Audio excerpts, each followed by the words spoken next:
चल गया होगा कि ड्रैगन बॉल के क्रिएटर, ड्रैगन बॉल के स्टोरी राइटर अकीरा टोरियामा सेंसे अब नहीं रहे हमारे बीच में। और मैं सोच रहा हूँ कि मुझे आगे क्या बोलना है, क्योंकि जब मैं सुबह उठा और जब मैंने अपने फोन को खोला तो काफी ढेर सारे मैसेजेस आए थे आप लोग के, जहां सब लिख कर भेज रहे थे भाई आपने न्यूज सुना क्या, आपको पता चला क्या। मैं शॉक हूँ, प्रोसेस कर पाना काफी मुश्किल है कि ऐसा कुछ हुआ है, क्योंकि इतने सालों से मैंने उनके क्रिएशन को कवर किया। हर न्यूज सिर्फ ड्रैगन बॉल पर वीडियोस बनाता था मैं, आज तक हार्डली मैंने किसी दूसरे एनिमे पर वीडियोस बनाया है। तो आप समझ सकते हो कि मेरा पर्सनल अटैचमेंट कितना है ड्रैगन बॉल के साथ। मैं कुछ वॉइस एक्टर जो ड्रैगन बॉल सुपर के कैरेक्टर की आवाज है उनके स्टेटमेंट को आप लोगों के सामने दिखाना चाहूंगा। पिकोलो के जापानीज वॉइस एक्टर, उनके मैनेजर ने ये खबर उनके पास लेकर आए कि अकीरा टोरियामा सेंसे अब हमारे बीच में नहीं रहे। और जो पहली चीज उनके दिमाग में आई ये खबर सुनने के बाद कि गोकू की वॉइस एक्टर को जब ये पता चला होगा तो उन्हें कैसा लगा होगा। गोकू लाइफ है उनके लिए। हम आखिरी बार सुपर हीरो स्क्रीनिंग पर मिले थे। I extend my deepest condolence to his family. फिर गोकू की जापानीज वॉइस एक्टर भी अपना स्टेटमेंट देती है कि वो अभी इस हालात में नहीं है कि वो कुछ अपने से सामने से खुद कुछ बोल पाए कि वो कैसा फील कर रही हैं। फिर ड्रैगन बॉल सुपर हीरो के डायरेक्टर एनिमेटर जो है वो रिएक्ट करते हैं कि उनके लिए यकीन कर पाना मुश्किल हो रहा है कि ऐसा कुछ हुआ है। वो मेरी जिंदगी में एक अहम रोल है। अगर टोरियामा सेंसे नहीं होते तो शायद मैं आज एनिमेटर नहीं होता। वन पीस के स्टोरी राइटर इचिरो ओदा भी इस पे कहते हैं कि वो बहुत जल्दी हमें अलविदा करके चले गए और जो जख्म देकर गए हैं वो काफी बड़ा है। और ये सोच सोच कर मुझे अंदर से खाए जा रहा है कि आज के बाद मैं उन्हें वापस कभी नहीं देख पाऊंगा। मैं उन्हें बचपने से काफी ज्यादा एडमायर करता हूँ। मुझे याद है जब पहली बार उन्होंने मेरे काम को लेकर मुझे बुलाया था, उन्होंने मुझे अपना दोस्त कहकर पुकारा था। और मुझे याद है हमारी आखिरी बार जब मुलाकात और बात हुई थी। आज हम मांगा रीड कर रहे हैं। ये वही है जिन्होंने हमारे हाथों तक इस ट्रेंड को ला कर दिया है। और बच्चे से लेकर बड़े तक आज मांगा पढ़ते हैं। ये आज उनकी ही देन है। आज उनके मेहनत के वजह से लोग दुनिया भर में मांगा को जानते हैं और पढ़ते हैं। और ये कोई हीरो ही कर सकता है। बाद में फिर वो बताते हैं कि अकीरा टोरियामा सेंसे हमारे जनरेशन के हीरो हुआ करते थे लोगों के बीच में। मैं उनके जितना नजदीक गया, जितना नजदीक से उन्हें मैंने देखा और पहचाना, उतना मुझे पता चला कि उनमें कुछ खास है। और हर रिस्पेक्ट और सारी इज्जत के साथ जो भी वो हमें दे गए, हमारे लिए छोड़ गए हैं, भगवान उनकी आत्मा को शांति दे। फिर नारुतो के जो सीरीज के क्रिएटर हैं वो भी इस पे रिएक्ट करते हुए कहते हैं कि मुझे समझ नहीं आ रहा कि मैं इस पे इतना अचानक में सुनकर क्या लिखूं, लेकिन मुझे भी बताना है वो दिन के बारे में जब टोरियामा सर ने मुझसे कुछ पूछा था। मैं उनकी मांगा को पढ़ते पढ़ते बड़ा हुआ हूँ। डॉक्टर स्लम जब मेरा बचपना था तब मैं वो उनकी मांगा पढ़ता था। और जब मैं थोड़ा बड़ा हो गया तब मैंने ड्रैगन बॉल को पढ़ना शुरू किया। और मांगा पढ़ना मेरी जिंदगी का एक हिस्सा बन चुका था उस वक्त पर। यहाँ तक कि जब मेरा दिन अच्छा नहीं जाता था, बुरा दिन चलता था, ड्रैगन बॉल की मांगा को पढ़ने के बाद मैं वो सब चीजें भूल जाता था। ड्रैगन बॉल ने हमेशा मेरा काफी मनोरंजन किया है। मैं कॉलेज का स्टूडेंट था और उस वक्त ड्रैगन बॉल मेरी जिंदगी का हिस्सा सा लगने लगा था। और जब मैं इन सब चीजों के बारे में सोचता हूँ तो मुझे लगता है मैंने क्या गवा दिया। एक खालीपन सा महसूस कर रहा हूँ मैं। जो चीज इतने सालों से मेरी जिंदगी का हिस्सा बनी हुई थी आज वो सब खत्म हो चुका है। लेकिन ये सब ये भी बताता है कि ड्रैगन बॉल अपने में ही एक महान कहानी है। मुझे हमेशा उनके तरह काम करना था और मुझे हमेशा टोरियामा सेंसे जैसा बनना था। और मैंने उनके ही नक्शे कदमों पर चलना शुरू किया। और जब मैं मांगा आर्टिस्ट बना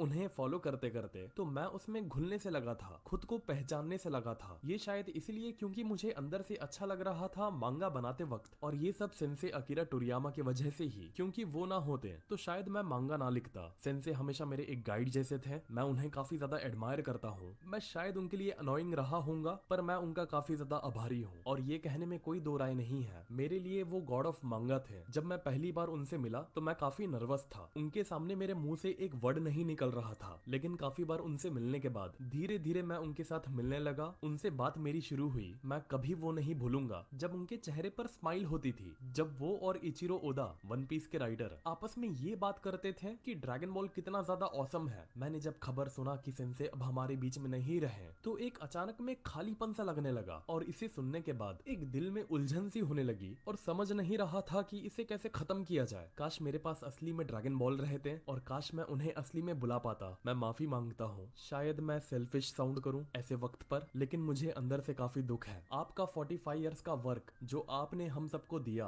आपका हार्ड वर्क, उसके लिए मैं काफी ज्यादा आभारी हूँ। एंड आई एम श्योर उनके फैमिली मेंबर भी काफी दुख में होंगे। मैं उनके लिए भी दुआ करता हूँ और भगवान उनकी आत्मा को शांति दे और ऊपर एक अच्छा दर्जा दे। फिर टोयोटारो जो ड्रैगन बॉल के असिस्टेंट राइटर हैं, टोरियामा सेंसे के राइट हैंड जो जाने जाते हैं वो कहते हैं, मैं मांगा इसलिए बनाता था क्योंकि मुझे अकीरा टोरियामा सेंसे से अपने कामों की तारीफ सुनना होता था और वही मेरे लिए हर चीज था। फिर ड्रैगन बॉल के ऑफिशियल हैंडल से सभी वर्ल्ड के ड्रैगन बॉल फैन को एक मैसेज दिया जाता है कि हमें भारी मन से ये बताना पड़ रहा है कि सर टोरियामा हमारे बीच में अब नहीं रहे। 1 मार्च को उनका देहांत हो गया था। देहांत होने की वजह भी बताई है, अक्यूट सबडोरल हेमाटोमा, ये एक बीमारी है। ये एक ब्रेन की बीमारी होती है। ज्यादा जानकारी के लिए आप इसको इंटरनेट पर देख सकते हो। उनकी उम्र 68 की थी जब ये सब हुआ और हम ये बताना चाहते हैं वो इतना सब बीमारी में थे, फिर भी उन्होंने काफी काम अपने अभी भी इस दुनिया को देकर गए हैं और अभी तो उन्हें और भी काफी कुछ अचीव करना था, लेकिन उनकी मांगा आज भी हमारे लोगों के बीच में जिंदा है। और पूरे दुनिया भर के लोगों को शुक्रिया कि आप लोगों ने इतने सालों से हमेशा उन्हें प्यार दिया उनके काम के लिए। और हम उम्मीद करते हैं अकीरा टोरियामा का unique world of creation continue होगा और आगे भी लोग उसे और ज्यादा प्यार देंगे। आगे मैसेज दिया जाता है कि उनके आखिरी टाइम पर सिर्फ उनके कुछ फैमिली के लोग थे और फैन से अपील की जाती है कि वो गिफ्ट और फ्लावर्स वगैरह अवॉइड करें और उनकी फैमिली का इंटरव्यू लेना अवॉइड करें। और जापान में एक गैदरिंग होती है, हर जगह होती है किसी के देहांत के बाद, हमारे इंडिया में भी,